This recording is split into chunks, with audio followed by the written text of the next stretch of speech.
శ్రీమాత్రే నమ. జయ గురు దత్తాత్రేయ నమ. ఈ వీడియోలో మనం మీనరాశి వారికి జనవరి 16 నుంచి 31 మధ్యలో జరిగే పక్ష ఫలితాల గురించి తెలుసుకుందాం. మీనరాశి వారికి ఇంచుమించుగా మనకి ఒక సంవత్సరం 2 నెలలుగా రాశి అందే సంచరిస్తున్నటువంటి రాహుగ్రహ ప్రభావం వల్ల చాలా ఫలితాలు, మరి గోచార ఫలితాలు అయితేనే ఈ మాస ఫలితాలు చెప్తున్నప్పుడు చాలా విషయాలు వారికి అనుకూలంగా జరగకపోవచ్చు. ఇక్కడ ఈ రాహు అనే గ్రహం జాతకుడిని తన నిజాయితీ అయినటువంటి న్యాయసమ్మతమైనటువంటి పరిస్థితుల నుంచి తారుమారు చేసే ప్రయత్నం జరుగుతూ ఉంటుంది. సాధారణంగా మీనరాశి వారు చాలా సింపుల్గా ఉంటారు. పరుల ధనాన్ని ఎట్టి పరిస్థితుల్లో కూడా ఆశించరు. ఎంతైతే కష్టపడతారో అంతే ప్రతిఫలాన్ని పొందుతూ ఉంటారు. దైవ బలం చాలా ఎక్కువగా ఉంటుంది. ఆచారాల్ని, వ్యవహారాల్ని, ధర్మాన్ని చాలా వరకు కాపాడుతూ రక్షించే ప్రయత్నం చేస్తూ ఉంటారు. చాలా వరకు వీళ్ళ జీవితంలో అనుకున్నట్టు జరగకపోయినా ఉన్న దాంతోనే తృప్తి చెందే విధంగా వ్యవహరిస్తూ ఉంటారు. అటువంటి వారికి ఈ రాశిలో ఉన్నటువంటి రాహు పూర్తి వ్యతిరేకంగా ప్రవర్తించడం జరుగుతూ ఉంటుంది. ఇది ఎక్కువగా విద్యార్థుల విషయంలో చాలా ఇబ్బంది పెడతా ఉంటుంది. సమయానికి వాళ్ళు సరైనటువంటి క్రమశిక్షణ లేకపోవడం వల్ల, స్నేహితుల ప్రభావం వల్ల, ఇంట్లో వాతావరణం వల్ల చదువు మీద శ్రద్ధ తగ్గి ఇతర విషయాల మీద ఆసక్తి పెంచుకోవడం, పెద్దవారైనా సరే ఏదో ఒక బలహీనతకి లోనై సరిగ్గా వారి యొక్క విధి నిర్వహించలేకపోవడం, ఇవన్నీ కూడా ఎక్కువగా జాతకుడిని ఇబ్బంది పెట్టడం జరుగుతూ ఉంది. మరి కొద్ది రోజుల్లో ఈ రాహుగ్రహ సంచారం వక్రగమనంతో కుంభరాశిలోకి ప్రవేశించడంతో చాలా వరకు వీళ్ళ యొక్క బలహీనతల నుంచి, మైనస్ నుంచి బయటపడే అవకాశం ఉంటుంది. అయితే శనిగ్రహం ప్రవేశించినప్పటికీ కూడా అది ఒక విధంగా వృత్తిపరంగానో ఇంకో పరంగా ఇబ్బంది పెట్టవచ్చు. కానీ రాహు విధంగా ఇటువంటి చట్ట వ్యతిరేక పనులు, సంఘ వ్యతిరేక పనులు, ఇవన్నీ వ్యామోహాలు, బలహీనతలు, అధికమైనటువంటి కోరికలు, మత్తు పదార్థాలు ఇవన్నీ బయటపడే అవకాశం ఉంటుంది. కాబట్టి మరి శని ప్రవేశంతో జాతకుడు జరిగిపోయినటువంటి జీవితంలో ఏర్పడినటువంటి కల్మషాన్ని, కుళ్ళుని బాగా క్లీన్ చేసుకొని మళ్ళా ఒక క్రమశిక్షణతో వచ్చే అవకాశం ఉంటుంది. సో ఏదైనా మరి ఈ రాహు ప్రభావం నుంచి ఎప్పటికైనా నెమ్మదిగా మీరు బయటపడితే అతి తొందరలో మీకు చాలా వరకు ఈ గ్రహ ఫలితాలు మీకు రావడం జరుగుతూ ఉంటుంది. ఇక కుజుడు మనకి 5వ స్థానంలో సంచరిస్తూ వక్రగమనంలో ఉండడం వల్ల మీ యొక్క టాలెంట్తో, కుటుంబ సభ్యుల సహకారంతో చాలా వరకు ఆర్థికపరమైన సమస్యలు, స్థిరాస్తికి సంబంధించిన విషయాల్లో చాలా వరకు సాల్వ్ చేసుకోవచ్చు.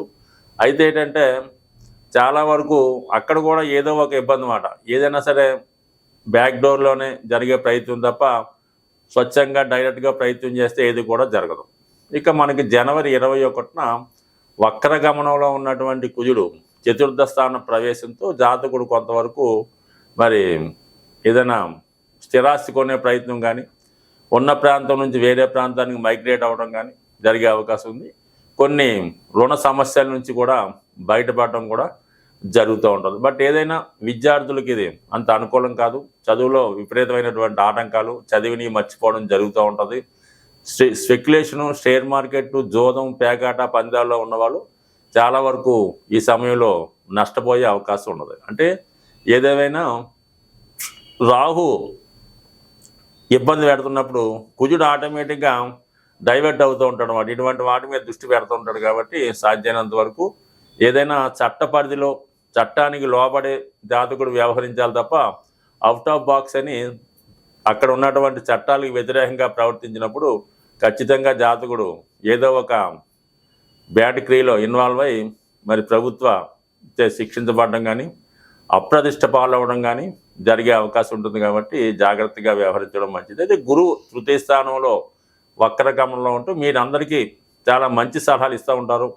చేస్తున్న పనుల్ని తప్పని చెప్తూ ఉంటారు, మంచి మార్గంలో పెడుతుంటారు. కానీ మీరు ఆ బలహీనత నుంచి బయటపడడానికి చాలా కష్టపడవలసి ఉంటుంది కాబట్టి చాలా కఠోర ప్రయత్నం చేస్తే తప్ప ఈ బలహీనతల నుంచి బయటపడడం కష్టమవుతుంటుంది. బట్ అది మంచి అయినా చెడైనా ఇతరులకి అది పెద్దగా నచ్చకపోవచ్చు. అంటే మిమ్మల్ని అభిమానించే వాళ్ళు, మీ యొక్క పిల్లలు, మీ యొక్క భార్య, లేదంటే మీ యొక్క శ్రేయోభిలాషులు, వారు ఎక్కువగా మీ యొక్క స్థితి చూసి ఇబ్బంది పడడం కూడా జరుగుతూ ఉంటుంది. అది కొంతవరకు గమనించండి. నెమ్మదిగా ఇప్పుడు శుక్రగ్రహం వ్యయ స్థానంలో సంచరిస్తున్నాడు శని భగవానుడితో కలిసి. మరి ఆ కారణం వల్ల కొంతవరకు సెల్ఫ్ మిస్టేక్స్ వల్ల, ఫ్రెండ్స్ వల్ల కొంత నష్టపోయే అవకాశం ఉంది. అలాగే కొంతమందికి బహుమతుల రూపంలోనూ అక్కర్లేని వారికి ఏదో బాధ్యత వహించి వాళ్ళ శ్రేయోభిలాషులు, వాళ్ళు మంచి చెడ్లు చూడటము, వారి కొరకు ధనం వెచ్చించడం జరిగే అవకాశం ఉంటుంది. కాబట్టి ఏదైనా ఫైనాన్స్ ప్లానింగ్ జాగ్రత్తగా వేసుకోండి. ఓవర్ కాన్ఫిడెన్స్ ఎప్పుడు కూడా మంచిది కాదు.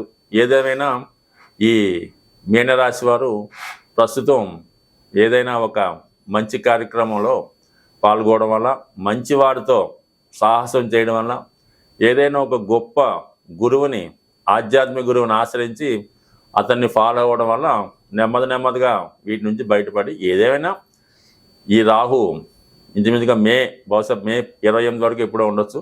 దాని తర్వాత నుంచి జాతకుడు నెమ్మదిగా ప్రోగ్రెస్ అయ్యి అప్పుడు గురుగ్రహం కూడా మంచి స్థానంలోకి రావడం, ఇవన్నీ కూడా జాతకుడిని మంచి వైపు నడిపించే అవకాశం ఉంది.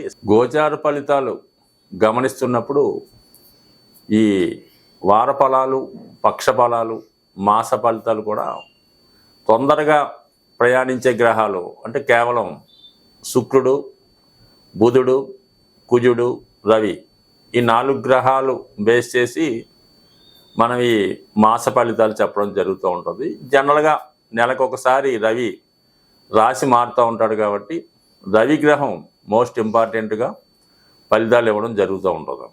ఒక రాశిలో మరి ఈ గోచార ఫలితాలు ఎలా ఉన్నాయంటే, ఒక రాశి వారికి ఆ రాశి యందు శుభగ్రహం ఉన్నప్పుడు ఆ ఫలితాలు వీళ్ళకి చాలా అనుకూలంగా, ఫేవర్గా రావడం జరుగుతూ ఉంటుంది. అదే ఒక రాశిలో పాపగ్రహం ఉన్నప్పుడు చక్కగా ఈ ఫలితాలు అనుకూలంగా రాకుండా వ్యతిరేక ఫలితం వస్తూ ఉంటుంది అన్నమాట. అంటే ఒక రాశిలో పాపగ్రహం ఉంటే ఆ పాపగ్రహానికి లాభస్థానంలో వేరే గ్రహం వచ్చినప్పుడు ఆ గ్రహం అత్యంత పాప ఫలితాన్ని ఇవ్వడం జరుగుతూ ఉంటుంది. అదే శుభగ్రహం అయినప్పుడు, అనుకూలమైన స్థానంలో గ్రహాలు వచ్చినప్పుడు ఎక్కువ శుభ ఫలితాలు ఇవ్వడం కూడా జరుగుతూ ఉంటుంది. సో కేవలం మనం రాశిని బేస్ చేసి చెప్తుంటాం తప్ప రాశిలో ఆ గ్రహం ఇవన్నీ కూడా కొద్దిగా ఇంకా డెప్త్గా వ్యక్తిగతంగా జాతక పరిశీలన తెలుస్తాయి తప్ప గోచార ఫలితాలు అన్న ఎప్పుడు కూడా మీకు పూర్తిగా మీ ఒక్కరికి సరిపోయే విధంగా ఉండవు. కేవలం అనంతకోటి జనాభాలో 12 రాశులే ఉంటాయి కాబట్టి అందరికీ ఒక విధంగా ఉండదు. అందువల్ల ఫలితాలు జరగవంటే ఎట్టి పరిస్థితులు కూడా జరగవు. ఎందుకంటే ఈ గోచార ఫలితాలు కేవలం చంద్రుడిని బేస్ చేసే మేము చెప్పడం జరుగుతూ ఉంటుంది. అటు చంద్రుడిని బట్టి చెప్పాలి, అటు సూర్యుని బట్టి చెప్పాలి, అటు లగ్నాధిపతిని బట్టి చెప్పాలి, ఆఖరికి లగ్నం బట్టి కూడా చెప్పాలి.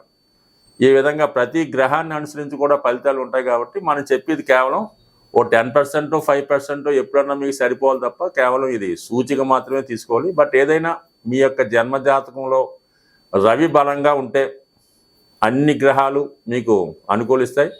మరి ప్రస్తుతం మనకి ఈ జనవరి 14 నుంచి ఉత్తరాయణ పుణ్యకాలం ప్రారంభమైంది. అంటే రవి యొక్క గమనంలో ప్రస్తుతం మకర రాశిలో ప్రవేశించి నెమ్మదిగా మేషరాశిలో ఉచ్చ పొందుతూ వెళ్ళటం జరుగుతుంది. కాబట్టి అంటే రవి రాను బలవంతుడు అవుతూ ఉంటాడు.